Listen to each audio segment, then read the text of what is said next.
Right, that's right. You don't want to. You never know like what's going to trigger them, and and sometimes like mood swings are natural for human nature. Like we all like have our moments. Like the day feel good, next day, but if it's like literally a consistent thing, consistent, like and they have to like kind of tiptoe and not know, like especially if it's like you said, for if it's consistent and it's, I don't want to say a daily basis, but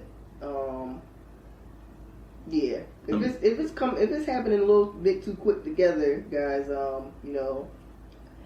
it's scary. Yeah, it's scary. I mean, it's scary just to go get yourself evaluated because you don't want to find out that there's something wrong with you. Right. Nobody wants to go to, like, that's why people are afraid to go to the doctors or go see psychiatrists and stuff like that, because they don't want to know. Because once they know that something is real. That's right. But once you know, you just tackle it. Like once you know you have a cold, you get the proper equipment, cough medicine, or what have you to get better. But it is scary. It's definitely a scary thing, but you have to do what you have to do.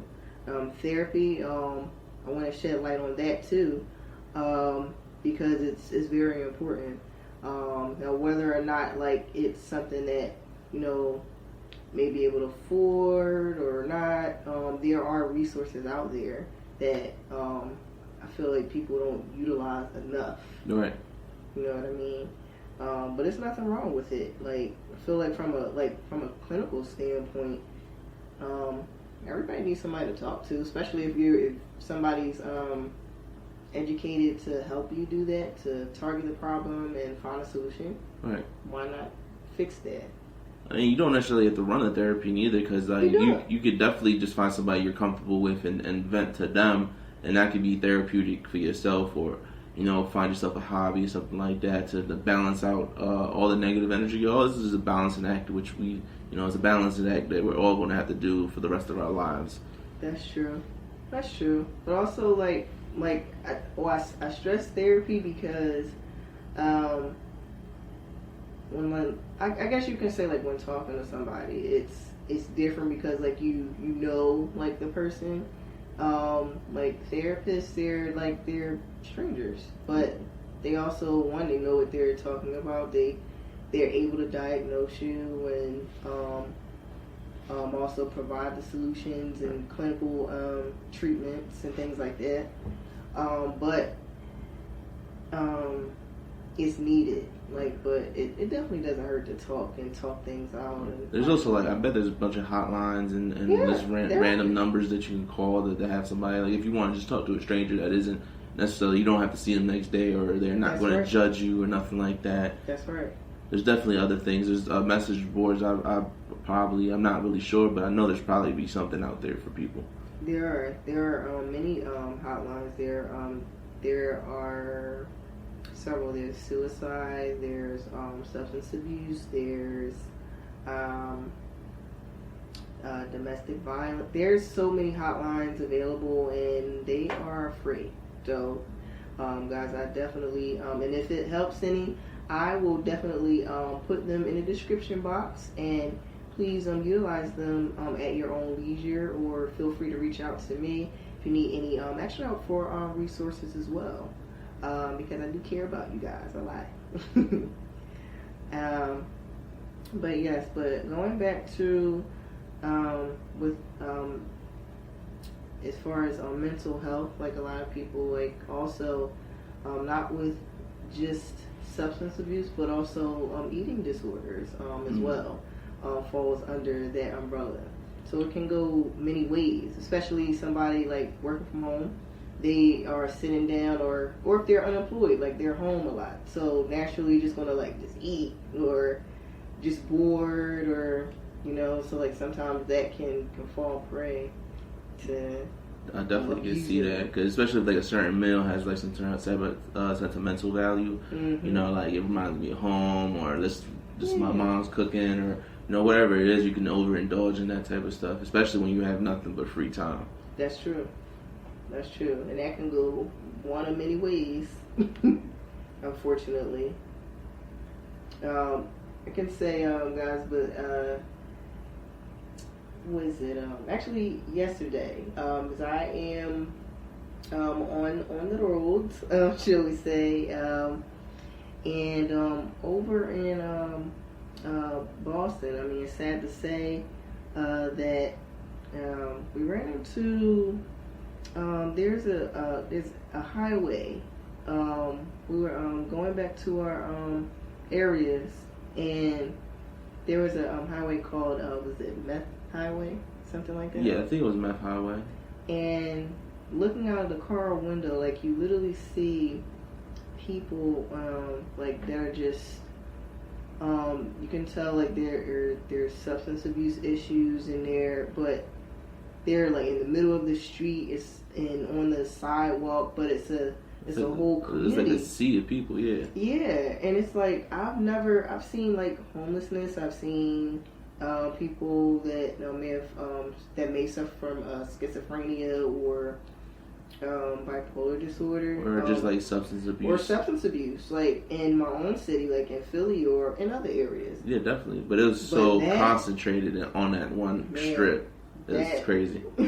That was like that was hard, like just to see. And the craziest part was that it was right outside of a medical center.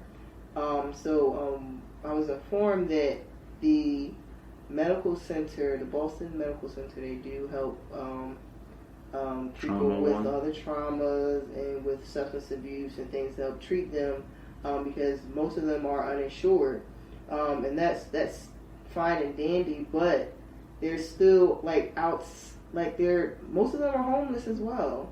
So it was very upsetting, like to see. It was very upsetting, like, and then thinking about it later, I'm like, 2020 has definitely been something else, man. When you seen that, like, what were your thoughts? It's not like something I haven't seen before. Like, obviously, and like you said, in Philly, it's a huge problem in certain neighborhoods, and but I've never seen such a condensed amount of people in one spot. I know, like, half of them weren't wearing masks. They wasn't practicing 6 feet at all, and then they're just in a mob of people, and it's just like a sea, almost a mini community out there.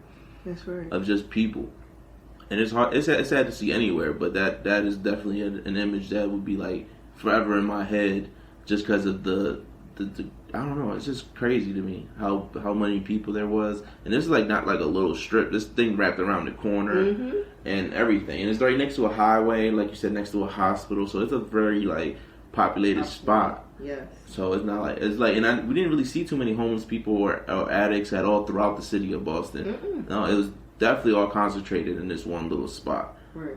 So it was just like, it just took me back and be like, wow, this is really crazy. Like, I bet it's the amount of people that are in Philly, like around about the same amount of people, but they're so spread out in Philly that doesn't affect you as much, because you can just, you can get off this one corner and walk several blocks and not see another person like that. Exactly, it's more spaced out. Yes. Like, but that was crazy. But it's real life, and it made me think like, well, how many of these people, like, have, number one. You guys, y'all know me. I overthink sometimes, but I care.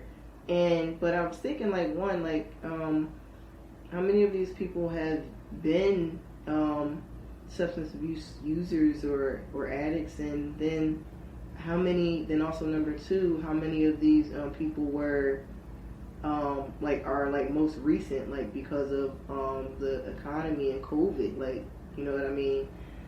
Because I'm sure the numbers increase. Right, like they haven't just been there for years. They have like newcomers and stuff like that. Right.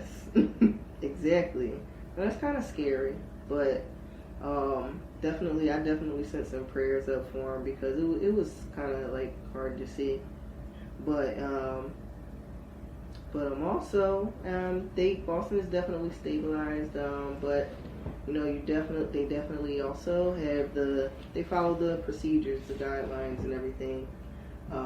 So like we all felt safe, thankfully.